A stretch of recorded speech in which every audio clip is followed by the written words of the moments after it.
Today we'll learn how to connect the printer using IP address. So for that, first go to the search button and write for printer and scanner. Then it will open. Then click on add device.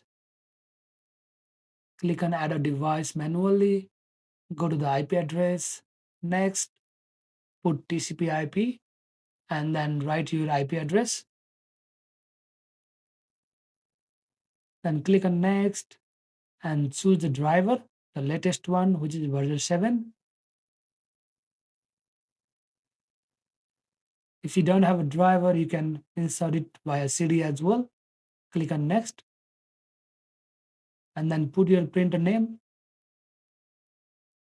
Then the printer will get installed and you can choose do not share the printer, print a test page, and the test page will be printed on the printer and you have successfully added a printer. Click on finish. You can go to the printer and see the properties, preferences, and everything. I hope you know now how to connect the printer from IP address. If you like the video, don't forget to subscribe my channel. I will see you in another video. Thank you.